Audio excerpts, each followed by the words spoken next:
Hey, what's up, guys? How are you? Welcome back to the OS Rick Project, episode 69. The only podcast that promises not to charge you $100 just to listen to it. How are you guys? What you been up to? How's everything? Guys, did y'all enjoy the last episode? I know it was just like less than eight. It was like a 7-minute episode. Did you guys prefer the little small stuff like that, or y'all prefer the more me ranting? Well, nobody prefers me ranting. Let's be honest, Rick. Or do y'all prefer like the more longer ones? By longer, I mean the 45 minutes to an hour. Anyways, guys, let me know what y'all think. Whatever works out. What y'all been up to? How's everything? How was y'all's week? It is now Friday night on September 8th, recording this on a Friday night. So, work was good. We had Labor Day weekend just passed by. Been for me a lot of Armored Core 6. I completed my second play, my new game plus, so I'm working on my third playthrough. Still getting different missions, which is pretty cool. I like that. I'm glad. I think 3 is where they intend for you to play, like the amount of new games to go through, because I'm getting new missions with different outcomes, different scenarios during these missions. So it's really fun. Still keeping it fresh, trying new builds. I kept the one with the reverse joint. It was a reverse joint build, which is still very speedy, but it was able to carry. Okay, look, guys, I just kind of went what was going on. A songbird, some vertical missile, not vertical missile, just some forward facing missiles, and a pair of gats. I know, not really original, but they work. Look, I was using the machine pistols for the longest, and then like if you're just clearing out trash, you're fine. But once you start doing like longer stages, you will run out, and then you're just resorted to your songbirds and your missiles, which do stuff. But sometimes you're just trying to kill trash. You ain't trying to like use it on that stuff. So I started using the Gatling guns, and yeah, because they have you're just carrying a freaking whole freaking drum of bullets in that thing. So I've been using that. But the thing is, like, I'll use the speedy build to clear out most of just regular, just the basic, the simple missions that have just destroy the fuel reserves, or guard this point, or stuff like that. But when it comes to the big bosses, then that's when I change to like just a heavier version, so I could take more hits. But it's still the same thing. It's like songbird, the stun needle, and a pair of gats and stuff like that. I haven't tried. I did try the Zimmermans, the shotguns, but I don't know how to use them right. So don't crucify me. Don't at me. That's what I've been doing. I did notice though the second playthrough of Armored Core, I zipped through it a lot faster than I did the first one. I guess because the second time I already know some of the boss fights, what's going on, what to look out for. I have my build more optimized. So but although there is different, you'll do it when you do your second playthrough. Of course, you're taking like the other mission that you didn't do when you had the chance the first time. So you're fighting different bosses, and I felt like the bosses in the first one were more difficult than the second one. Although the ones in the second were still difficult. You can go in and out, Jack. There goes the dog trying to get out. He's too fat. Never mind. Okay.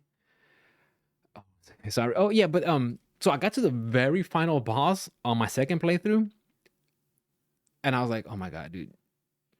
I told myself, oh my god, there's that phase where like you bring them down, and you're like, oh no, here comes phase two. Like I am totally not prepared for phase two. I'm out of repair kits. I'm low on ammo. There's no way I could do a phase two. And I was thinking, oh, this is a FromSoft game. They're gonna make me fight this guy again.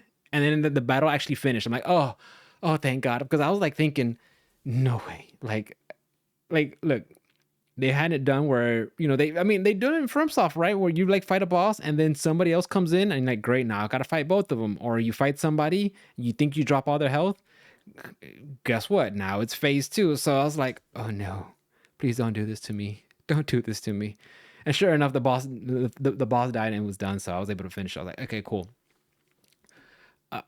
Also, going online, I know, guys, take it with a big grain of salt when you go on. With anything online, right? You take it with the biggest grain of salt.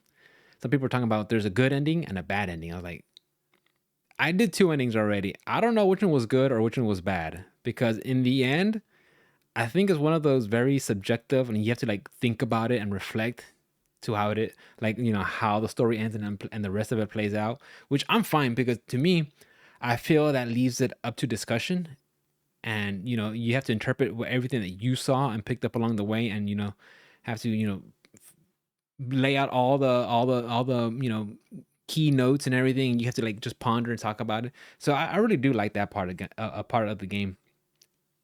But I know I think I have to do one more playthrough, and I think you get one more ending. I don't know if it's like something middle of the road, a compromise of the two or something, but we'll see. And also, guys, like I said, when I was playing that game, there's been like very minimal cutscenes, no motion capture with any of the people. It's always talk through screens that are in between like briefings and debriefings after missions and stuff like that. You see like voiceovers, and even though I can't see their facial expressions, I do like some of these characters. I like Michigan. I think he's a really cool character, and I could like in my mind's eye, I can imagine him looking like the drill sergeant bad guy from Avatar. The blue people, not the anime turned live action. That's who a Michigan, like I think that's how he would look like. I think Carla Cinder Carla would look like the heavy metal queen from Cowboy Bebop. You guys ever seen that? You should go educate yourself. But overall, I've just been having a really good time with the game. I already put like I want to say maybe 50-ish hours into it, and I'm trying new builds on this new game plus. I did pick up the Moonlight Saber, Moonlight Katana. Anyways, I've been using that one. I picked it up, so I'm trying to incorporate that into my melee build. But you really have to be one with your. I know it sounds weird. Be one with your mech, right? But like once you start playing with one, you really get comfortable with the movement, how responsive it is, and how the weapons work, and when you can reload, and when you can fire this off. Different strategies. Are you indoors? Are you outdoors? You have open spaces. It cluttered. So I'm having to relearn trying different mechs, and I'm going with this one. I'm going also bipedal, so more of a medium build. But I've been having a really good time with it. I plan on doing one more playthrough, and that way, I'll be ready for Blasphemous 2 when that comes out, which already came out. But I want to pick it up. I want to pick up a physical copy for the Nintendo Switch. Speaking of Nintendo Switch, again, take it with a big grain of salt. There's rumors that there is a Nintendo Switch 2 that has been given out to some developers so they can like start developing games on that console. So I am interested on the specs, but it isn't a day one go out and buy. I just hope it doesn't become something where I don't want it to become something where you have to purchase it to start playing all of Nintendo's other games. If there's like a compromise a little bit on the graphics, I think I'll be fine with it because first of all, I don't play the Nintendo Switch for the graphics. I don't. I mean, you're getting 30 frames, on a little, on a tiny little screen that's like what maybe 720. I have no idea, but I'm not playing it for the eye candy. It's all about for the convenience and just something small you can play on the handheld or even dock, whatever. So I'm curious to see how it is, but I'm no rush to go get it because honestly, I got my wife gifted me the Nintendo Switch OLED, and I enjoy it. I think it's great. I enjoy that how it looks like. I like the bigger screen, the better battery. But honestly, it's not enough of an upgrade for me to say to just chuck away my. Well, I mean, I still have the old one. I just sitting there as a backup. I just with the Nintendo Switch 2, we'll see how it looks like. But like again, I'm just more interested on the requirements and how Nintendo's gonna go with it from here on out. What else I got to talk about? Oh, I think we talked about this last week, guys, but I just want to go over again. So the price increase with the Sony PlayStation Plus going that much more higher What did you guys think about? Is this something that's gonna make y'all no? I mean, is it one of those? Whatever. I spend $70 on stupider shit. That's fine. I'm just gonna renew it. Or is this something? Oh my bad. I was like, what was that? Or is this something where you're like kind of giving you pause and trying to find the value? Because I'm in the camp of like, where am I gonna get the value? Yeah, they'll give you some PlayStation Plus games, but like I never said, this is something I have to give where I find the value. The value was always the cloud saves and the opportunity to actually be able to play online games, and party up. And I still stand by the fact that they should offer an actual bare bones monthly subscription that gives you that just cloud saves and party chat, because and then just give up the PlayStation Plus games of the month, because honestly they're not worth it. I did notice that one of them was for this month or next month, whatever, is Saints Row, the remake. So apparently that company went under. That game, I didn't play it, but I saw a lot of reception to that game, and I think they kind of delve. I mean, not only was it just bad on launch, it wasn't really playable, and that's also something you got to take with a grain of salt, and you have to think about, right? But we'll put a pin in that and come back to that later when we talk about Starfield. Yeah, we'll talk about Starfield. But I feel like Saints Row, it felt like it was kind of one of those.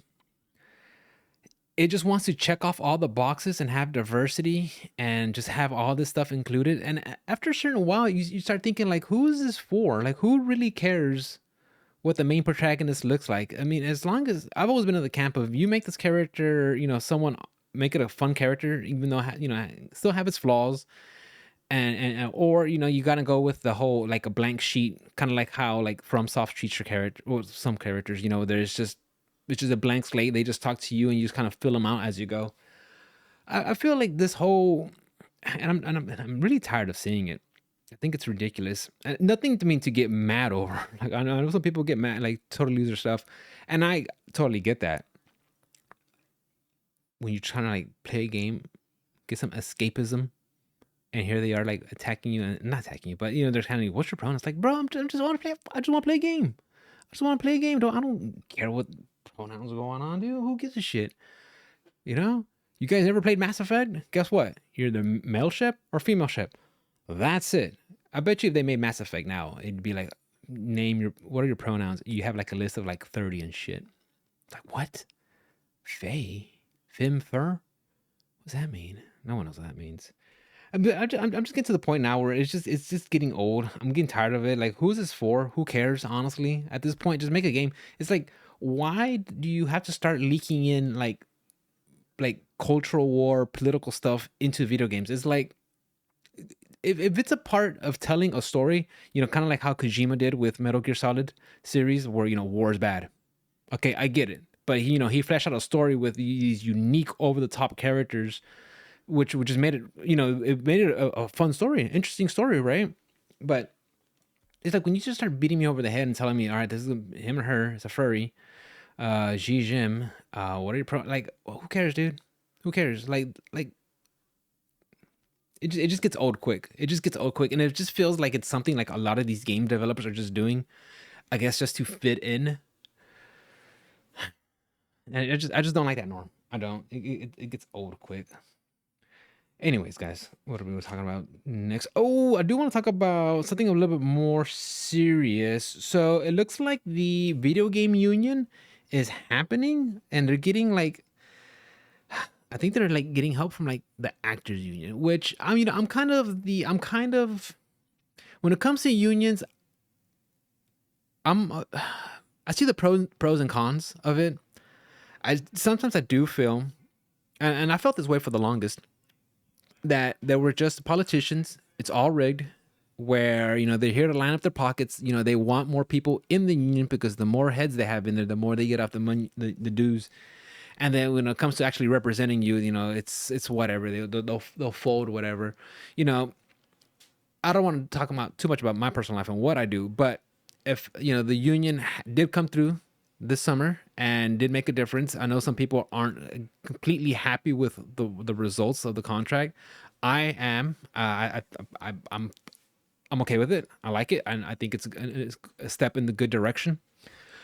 But when it comes to like stuff like this, I don't know how it works out. And it's going to be like completely uncharted territory when it comes to the video game stuff. Yes, I do want them to, get treated fairly, right? Get paid for your work, no excessive overtime, get paid for your overtime if you do it. None of this stuff like you're forced to, come in on your off days or whatever like that. Just some, at the end of the day, though, union or not, you just want the working class to be treated right.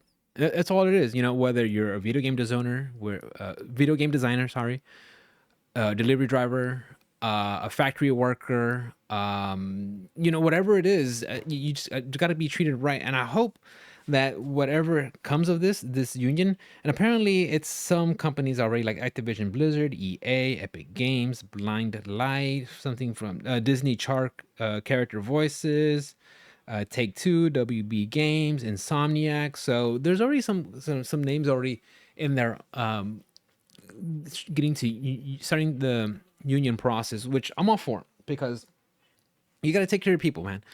I've always been part of that mindset that if you don't take care of those folks, you're just gonna, especially when it comes to video games, right? I mean, how many times have we seen it? Have we heard that EA laid off part of their play testers, the QA folks, and then games come out and now they're kind of like buggy and unoptimized.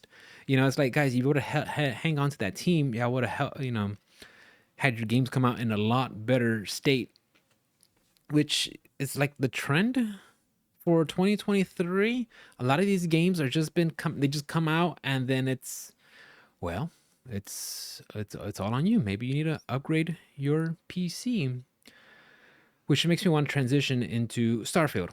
I haven't played it, guys. I was excited when I first heard about it in Summer Game Fest of 2022. I thought it was hype. I thought it was cool. I was like, wow, this. But as the date got closer, as it kept approaching, I just wasn't interested. And I started getting, and I started just getting, as I started thinking about it, I was like, you know what, Rick, this is a Bethesda game. You played Bethesda games before, and look, I enjoy Skyrim. I thought it was great. I'm just like anybody else. I also like Skyrim, right? I'm something of an adventurer myself. The Fallout series never. I didn't care about the Fallout series, but Skyrim to me, that's where I was at. I really liked it. Really enjoyed it. Um, but seeing Starfield, and a lot of people are calling it, Fallout 4 in space, rightfully so. I mean, like I said, I haven't played it. From what I've seen, you probably by this point you'd probably know what you're getting yourself into by playing Bethesda game. And of course, the game comes out. I mean, honestly, like the first warning sign from this game, I mean, it's not about like how long it's been in development or how many times it got pushed back. I mean, that's kind of par for the course for these games. We kind of know that's inevitable, that sometimes they need more time to get these games out. I'm not saying that I'm happy with it, but I'm just kind of like learn to accept it, that it is what it is. What irked me was how the game has gone gold. It's been gold for a while before it got released. I gotta look up that date, but it was already gold. We saw it, and then they still want to charge you. They still want to charge you $100 to play their game, and I like how they disguise it as early access. It's like, no, your game's ready. You literally said your game's gold. It's ready to go. So anything like if you got two different dates and calling it early access, you're just finding a way to get more money. And sure enough, like $100 to play Starfield, like what, 3 days in advance, 4 days in advance? It's like, look, guys, I'm not here. I'm not here to tell anybody how to spend your money. Look, Lord knows I spend stupid shit on my money. I do. But like $100 on a video game, when you could just get the base. Even then, look, and we got the same motherfuckers who are complying, who are crying about $70 games, are going out buying $100 games. All right, first of all, we need to start talking about it, dude. What's the narrative here? Because something ain't lining up. Okay, so getting conned, and I'm saying that conned, to buy their game at $100 and then just to play test it. And look, we all seen some videos of bugs, there's here and there. We kind of knew, even Bethesda says this is going to be their least buggiest game at launch, and then when you see like a highlight reel of said bugs, I also take that with a grain of salt, right? Because I saw, like I said, I saw a video of just things just being wonky, characters, NPCs being weird and stuff like that. But it's like you look at that, which is maybe, I don't know, a, a collection of maybe 50 games, 20 games. I don't like I don't know. I don't know how many it is, right? But compared to as many people are playing the game, you kind of have to like think about it, right? Are they cherry picking? Are they just picking out like the worst of the worst and then blowing it up on the internet so people could say, "Oh, look how buggy this game is." But does that really mean everybody's getting that experience?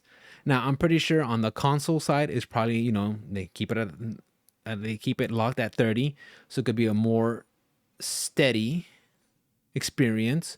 Of course, once you get to the PC side, and I'm guessing most of these bugs, if they happened, when they happened, are probably on the PC side of things, which it just doesn't make sense to me. You spent this much time to get the game to come out. And this game was, that's another thing we want to talk about too, guys. These games being sponsored by different like GPU companies, okay? But the game is literally, you're working hand in hand, with, I don't want to say hand in hand, but they're working with AMD to make sure I guess works better on their platform compared to the competitors. To I, I think heard somewhere like even the Intel GPUs can't play Starfield until they update their drivers back at launch. So I don't know how that is. I have to get back with you on that one. But working with different companies, and then you're actually working with one of the GPU companies to get it, you know, up and running, and it's still not optimized. Of course, we've seen some of the minimum requirements. Okay, the minimum requirements. Just look at the minimum requirements; they don't look too bad. But the recommended, you got to have a 6800, an RX 6800. That's I'm not saying that's the beefiest version of a beefiest AMD card, but it's up there. And then on the Nvidia side, you need a 2080. It's like a 2080 and a 6800. Okay, that's a little odd, but fine. And then, I'm I'm seeing people talking about they have 4070 Ti's. Okay, 4070 Ti's. What is that? 799 GPU, $799 GPU, giving you maybe 60 frames.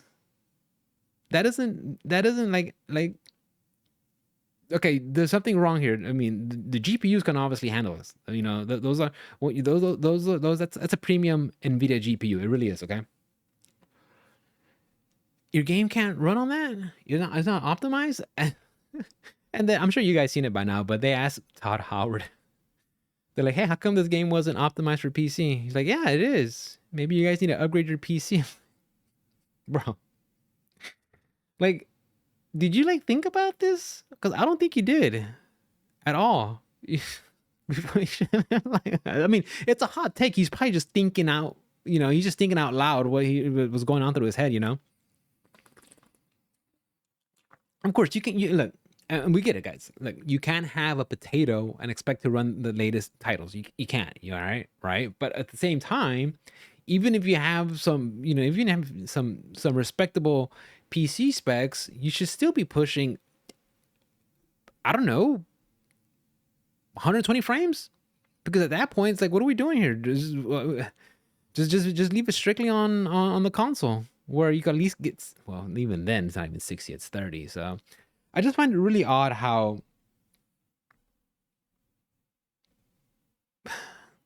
no, I know, I can't say I find it odd anymore. I can't, because it's just what it's been for 2023. How many PC ports really, or PC ports or releases have we seen? There's just been hot garbage. Way too many. I'm gonna make a list, guys. We definitely have to make a list. We're gonna go through it and talk about it, because I can't really give these game companies a pass for that. You can't be charging $70, and that's gonna become the norm now. That's gonna become the norm. We already know that. Now it's depending how much more can they push out. Whether it's with Nintendo's Breath of the Breath of the Wild too. Tears of the Kingdom. You know, of course, I mean that one played right, but still, it's a $70 game. Really? For that? Okay. And of course, you know, the early access paying $100 for that stuff. Like that. It's just it comes to the point where it's like, come on, guys, what are we doing here? You're trying to just inflate the prices. You could just give the money up to your shareholders and CEOs and just be like, oh, we made this amount of money. Like, I would feel a lot better. I would feel a lot better. I've said this before, guys, but if I knew this money was actually like going down and like was getting going to like the development team or how much of it, especially when it comes to like DLC. Because I think that's my biggest issue because a lot of people will say, well, you know, when you know they make DLC content, even though it's stupid stuff like what Capcom did with their Teenage Mutant Ninja Turtles BS avatar skins. You know, when someone says, "Oh yeah, well they're getting the DLC money is they're using it to pay for development so they could like work on more stuff." I'm like, really? Like I feel like that's just coping mechanism. They're just huffing on that because until we know like full stop transparency on how this money is being spent, I don't believe that at all. I really don't. I don't until I see otherwise. That money is just going right to the top and it's going to line up the pockets for the shareholders and the CEOs, and then like maybe it'll trickle down to like other development. But until I see like, oh yeah, this money's like, oh, this is like Street Fighter DLC. Does that money go 100% back into Street Fighter? Maybe, maybe not. I don't know. Until then, I'm gonna remain skeptical, and that's just me and how I am because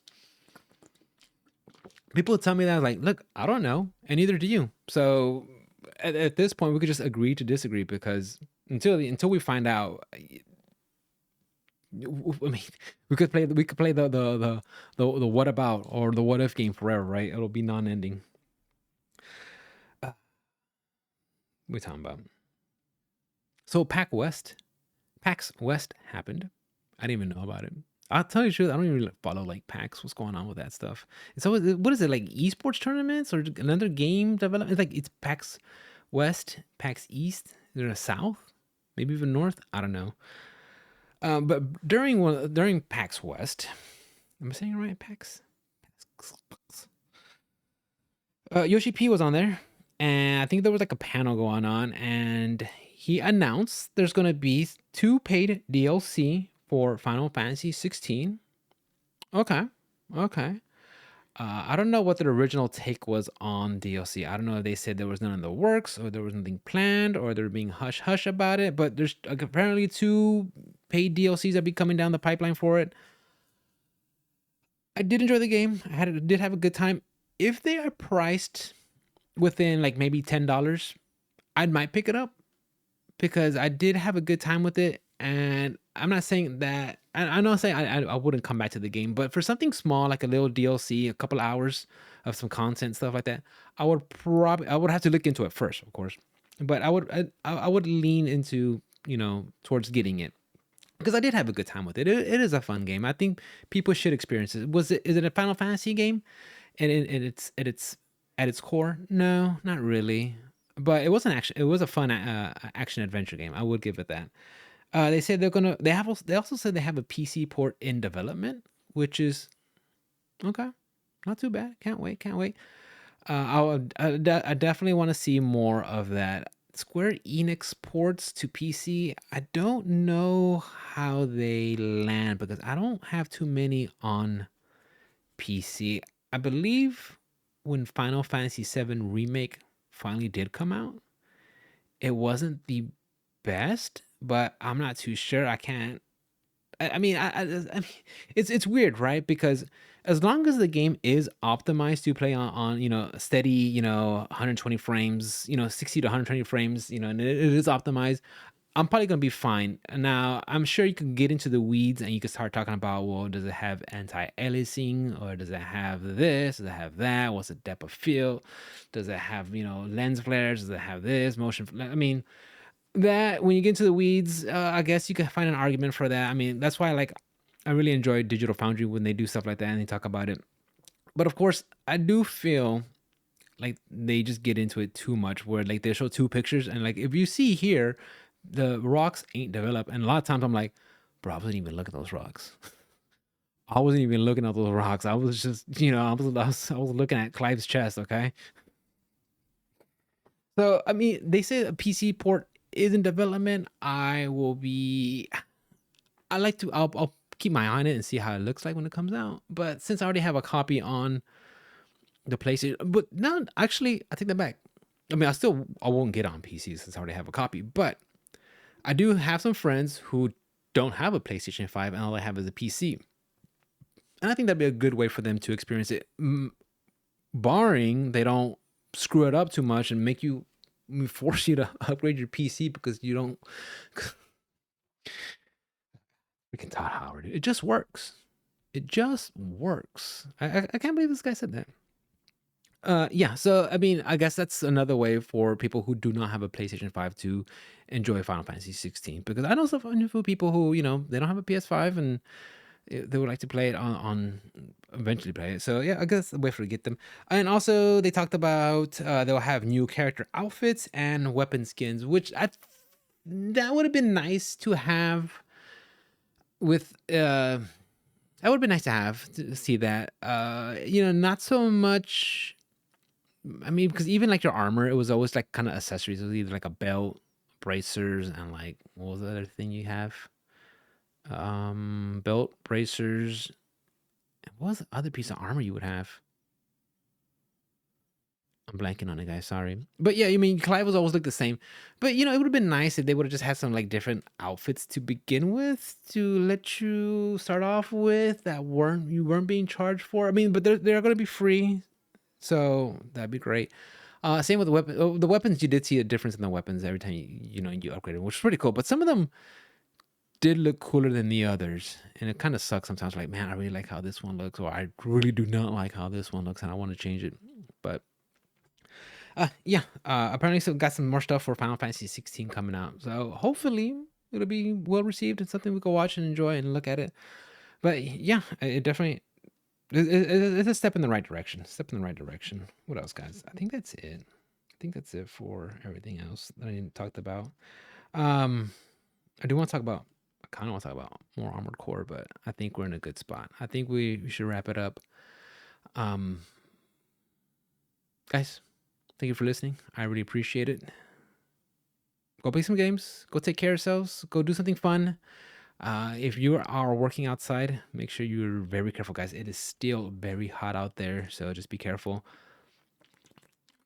Oh, I forgot to tell you guys. I did play last night. I did play some Final Fantasies. I did play some Street Fighter 6 last night. After taking a break from it because I've been playing, been so busy with Armored Core.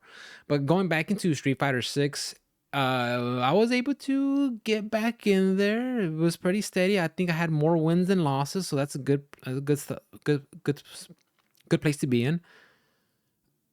Worked on my ranking, so I'm getting a little bit higher up though. But what I've noticed is, and I'm gonna go on a rant here, guys. I don't know if it's just me being old man, or there's a whole bunch of like these self-entitled little zoomers playing Street Fighter, but it feels like I'm playing right and I win decisively. There's some like, I'm not trying to like blow my own horn, guys, but there's some matches I win decisively and then run back or rematch, no, cancel, quit, and they just leave like, okay, fine, I guess I beat them now hard, okay, cool.